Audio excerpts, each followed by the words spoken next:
All right, we have some breaking NFL news as Vikings rookie quarterback J.J. McCarthy is out for the season after undergoing surgery for a full right meniscus tear earlier today. This is just brutal, man. This is absolutely brutal for Minnesota, for J.J. obviously, who obviously won a national championship last year at Michigan, showed some promising signs in his preseason debut. And we didn't know going into the procedure today if it was going to be a full meniscus repair or a partial. If it was a partial, he could have been back in 4 to 6 weeks. But once they got, under the knife, if you will, they determined it was a full repair, which means he is out for about 6 months and is going to miss the entire season and miss a lot of development time, which is critical as a young player in this league, especially a player like him, which we'll dive into here a little further as well. Subscribe to the channel, whether it's good or bad news. When big storylines emerge, we're going to cover it here on 4Verts, NFL and college football. Put out a Deion Sanders video earlier today if you guys want to go check that out. Plenty of more NFL coverage to come as well. Go ahead and subscribe. We've got you covered here on 4Verts, trying to get to 2,000 subs ASAP. All right, some more JJ reaction. And there's a lot of repercussions here for the Vikings, for JJ, for Sam Darnold, in terms of what's the fallout of this. Because it's different than if Caleb Williams or even Jaden Daniels would have torn their ACLs, because JJ wasn't expected to start week 1, and there was even a scenario that he wasn't going to play at all this year. So if you want to do half glass full, it's like, well, he's not the starter. It's not the worst thing ever. But he's losing his development, right? And these snaps right now are so critical for a young quarterback. And I think that is the biggest repercussion here is, in the short term, for the Vikings as a team, they can still look at their team and say, yeah, we can compete this year. We can be in some games. We're talented on both sides of the ball.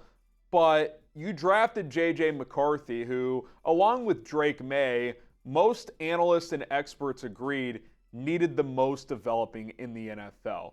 J.J., it's not that he can't play at a high level in this league. We don't know that yet. It's that the way Michigan played under Jim Harbaugh, they didn't ask him to do a ton. They ran the ball, they played defense, and in key moments when they needed to have J.J. make a play, they called his number, and he usually made those plays. But his volume of pass attempts and certain reps throwing the football were just much lower than some of these other guys, especially like the Penixes and Bo Nixes of the world. So you needed JJ to get a lot of reps throughout his rookie year in the preseason and training camp, practice during the season, and now that's gone.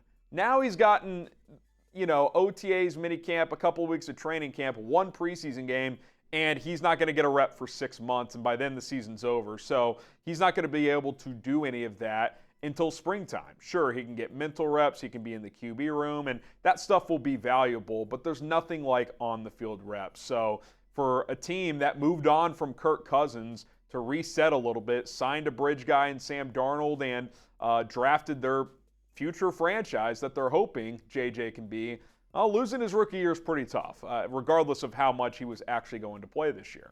Repercussion number 2. And the word repercussion isn't always bad. For Sam Darnold, I'm not saying he's doing jumping jacks because of this, but now he can kind of look at this and say, yeah, I can go out and play free, let it rip. I mean, Nick Mullens and Jaren Hall, especially Jaren Hall, who's done nothing early on in his career. Mullens is a fine backup, but he's not the future. He's never going to be a franchise QB. I would still bet against it happening, but Darnold, a former top 5 pick, now paired up with the talented offense and talented play caller as a head coach in Kevin O'Connell, he has a real chance now to reset his image and prove he can be a franchise guy in the NFL. Now, could he prove it to the point where he's going to get some crazy $40, $45 million in the open market on a 3 or 4 year deal? I don't think that's happening. But at the same time, why can't he be the next Baker Mayfield? Why can't he be the next Geno Smith? Guys who had to sit for a while, especially Geno, waited for their opportunity, and when it came again, took advantage. Geno got, I think, 3 years and $100 million. Baker, I think, 3 for $105. Like, that's on the table for Sam Darnold. If he goes out there and is winning games for Minnesota, they're competitive, he throws for 3,800, 4,000 yards, 2-to-1 touchdown interception ratio. Again, he's not going to reset the market or anything like that, but could he get $30 million on a 2 or 3 year deal? 3 for 90? Why couldn't he? Teams always need quarterbacks. I don't think Minnesota would be that team. He'd have to go nuclear for them to commit to him long term because they did draft J.J. McCarthy for a reason, but insert team that is murky at quarterback moving forward.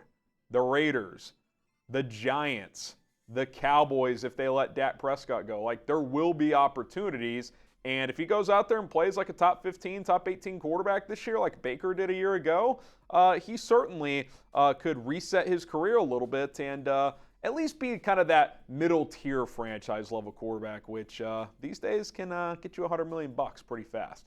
And then repercussion number 3. On the opposite end, if Darnold doesn't take advantage, if he struggles, if you're a Vikings fan, you don't really have a lot to watch for if you're losing games early and Darnold's not playing well. If you're 2-5 in late October, you might just tune out.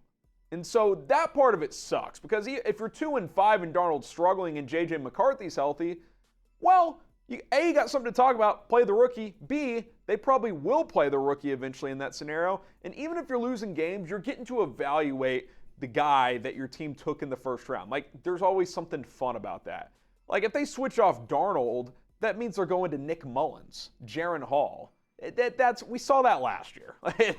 That's not what you want if you're a Vikings fan. So that part of it sucks. So if you're Minnesota, I think you're half glass full in the sense of, okay, we signed Sam Darnold for a reason. He was going to be our starter. Let's go be competitive. But if you're not, and if he ain't that guy, this thing could get ugly and could be pretty unwatchable sooner rather than later. So it's a bummer JJ got hurt. Hoping for a quick recovery for him. We'll see how Darnold plays in a tough NFC North this year. We'll continue to cover all top storylines around the NFL here on 4Vert, so be sure to subscribe to the channel. We're still on Brandon Ayuk trade watch. Will he re-up with the Niners? Will he get traded to Pittsburgh? That is still up in the air. We'll see you guys soon here on 4Verts.